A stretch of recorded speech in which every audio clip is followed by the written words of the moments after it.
Well. So the mainstream world, the mainstream news, they're cheering this Ukrainian battalion, so-called neo-Nazi battalion.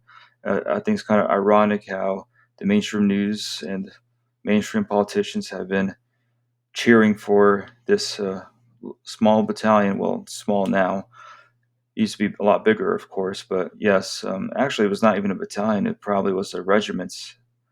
Then and then they just became super small now. They're very tiny when it comes to size.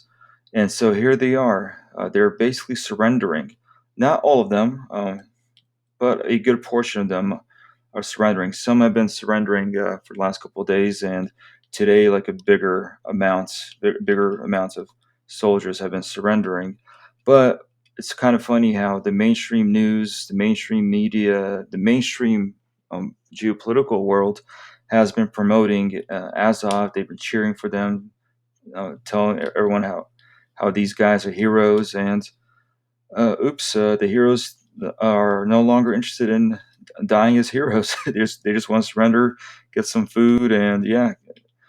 And I also think it's ironic how Kiev Pride, the Kiev LGBT movement, the like Ukraine's LGBT organization, Kiev Pride, like they posted a tweet saying how they support Azov fighting at the Azov-Stal.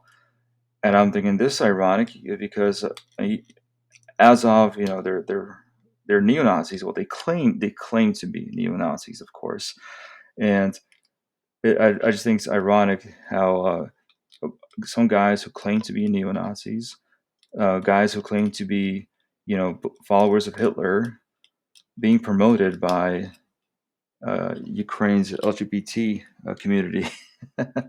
Although to be honest, Ukrainian neo Nazis are nothing but contradictory because here's some photo evidence showing a Ukrainian neo Nazi, and he's involved in weird, degenerate stuff. This is gross. This is some gross rainbow LGBTQ stuff, and yeah, and this guy, he simultaneously claims to be a neo-Nazi. Now, he's not part of Azov per se. He's part of, I believe, right sector, but they're all interchangeable.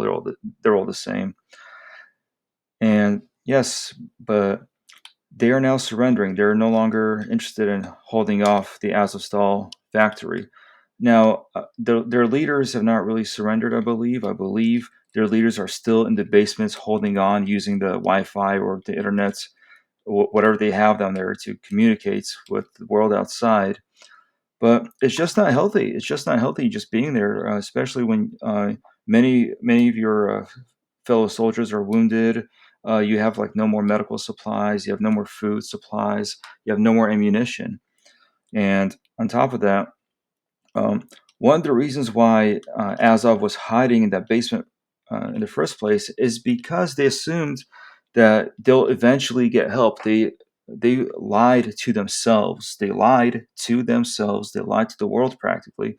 They lied to themselves because they thought that the world will save them. They thought that there will be some kind of reinforcements that they will be freed. Just typical Ukrainian military strategy. Um, you could be screwing up really bad, but you're hoping that somebody will do the rest of the dirty work for you. Typical Ukrainian military strategy. If you suck at your job, if you suck at holding off a position, you're hoping that somebody will come and save you. And what's the worst that can happen? Just surrender and don't fight, right? Yeah, yeah, and basically this is like a repeat, kind of a repeat of the battle for the airport in Donetsk, where the battle is happening for at least a year with DPR forces and Ukrainian forces, and um, same thing. Like basically, like there's no more reason to fight. They're just holding on. They're waiting for somebody to come relieve them and save them, and no one ever came. And that's what's going on here. And but here it's a lot quicker. It's on a much massive scale, but a lot quicker at the same time. Yeah, these Azov guys, they're not as heroic. They're not as heroic as we thought. Well, I always knew they were never heroic, especially when they commit genocide against the civilian population. So there's no heroism in that. But the mainstream media will not tell you what Azov has been doing for the last 8 years. Of course, the mainstream media will focus on how Azov is the symbol of resistance, blah blah blah blah. Turns out they're not so interested in resisting no more, are they? Like, because true heroes, if they were truly heroes, they would have actually said, you know what, screw it, we're running out of food, running out of ammunition, we're going to just fight to the end, no matter what. But no, they're not. They're not interested in any of this. They're not interested in dying for whatever they claim to be fighting for. Which, again, what are they fighting for? Right? They claim to be neo Nazis, but half of them are basically gay. Right? They're full of people who swing a certain way. Right? And so, and on top of that, some of them themselves are Jewish, and they're also receiving Jewish funding, right? So, yeah. So what is Azov fighting for? Are they fighting for Ukraine? Well, again, majority of the Ukrainian population does not support Nazism. So again, what is Azov fighting for? They're basically just mercenaries fighting for private powers, for private entities that are funding them. They're just a bunch of tools. They have no true ideology. Like whatever ideology they claim to have, it's superficial. And here they are now just giving up because they realize that, yeah, no one's coming to get them. There is no help. It's better to just surrender, better to get some better conditions. You can see them carrying their wounded or they're dead or whatever. But yeah, it's not worth it. It's not worth dying for nothing. What are they dying for? Yeah, and so I believe their leaders are still down there, or some of the more brainwashed ones are still just down there waiting for some kind of relief. But here's the thing: if there are still some more Azov fighters in the basements left, they're probably just going to just die from hunger right there, or they'll be just easily wiped out now. Now that many of them are surrendering or have been surrendering for the last couple of days, it's going to be a lot easier to destroy them now. And yes, that's what I wanted to talk about tonight. This is good news. Finally, finally, many of these Azov soldiers are coming to their senses. They realized the best thing to do is just to surrender, not to resist. And here they are. They are surrendering. They are not the heroes that the mainstream media has portrayed them to, or they're not the heroes that the mainstream media has been talking about. They're just a bunch of cowards who are not interested in dying for whatever they claim to believe in, which they don't really believe in anything. They're just a bunch of mercenaries fighting for money. They're not even true Ukrainian soldiers. They started off as a privately funded militia. They just got incorporated into the Ukrainian National Guard so that they may be considered official, which again proves Putin's points that there are neo Nazis in the Ukrainian military and the Ukrainian government, which of course the mainstream media will always deny. But then again, the fact that they are neo Nazis itself is kind of questionable, not in the sense that Putin is lying here, but in the sense that many of them are a bunch of man lovers and a bunch of other gross things that I don't really want to mention, but that's what many of these so-called neo Nazis are. They're very contradictory. They have no true cause. Their true cause is money. Many of them are funded by Israel, so it's just very interesting, the fate of the Azov battalion. Here they are surrendering. It's over for them. They're done for.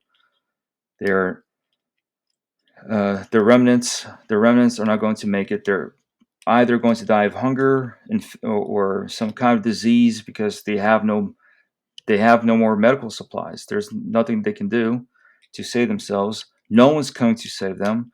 It's possible that the Russian and DPR forces will send in some teams to clean out the rest of the remnants, and that's it. Or they could just leave them alone and just guard the surface level and just let those guys just die, or just surrender. That's probably going to be another option for the other remaining Azov soldiers who are there. I'm pretty sure there's just a handful of them anyway right now at this point.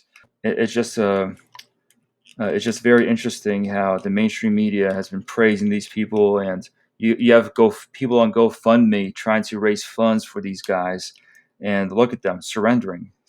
It's over for them. They're done for. Um, yeah. So yeah, like for the people who know the truth, we know the truth. People who enjoy this channel, people who enjoy my videos, you guys know the truth. You guys know what's really going on. So this is good news. Uh, these cowards have surrendered. Yeah, and just look at them, like like some of them cannot even look up. They just gotta look down on the ground. Nothing heroic about them. Nothing honorable about these people. These people are not proud of what they did. Yes, these guys get what they deserve. These people murdered innocent civilians. The residents of Mariupol they have testified against Azov. Azov has done nothing but war crimes against the citizens of Mariupol. They even held the citizens of Mariupol hostage. Many of the residents in the city, they have confirmed this. They've testified about this. And yes, not just during this invasion with Russia and Ukraine fighting each other, but during the last 8 years, the people of Mariupol have been controlled by Azov. The Ukrainian military did not even control the city of Mariupol; it was mostly Azov controlled, and it was just 8 years of terror. People were afraid of Azov. Azov, they did nothing to win the hearts and souls and minds of the people. The people of Mariupol were glad that Azov were gone. The mainstream media will not tell you this. They will not tell you how the people of Mariupol hated Azov. So there you go. Azov is basically practically destroyed. Just a few remnants, just a few remnants left in the basements. That's it. Azov is basically done for. And I hope the ones who were taken prisoner will be tried for war crimes. These people deserve to be put on trial for the crimes they've committed against the civilian population. So yeah, that's all I gotta say. Like, subscribe, and share this video with your friends. Also, the Patreon link will be in the bottom of the video, so click on that Patreon link and try to support my channel.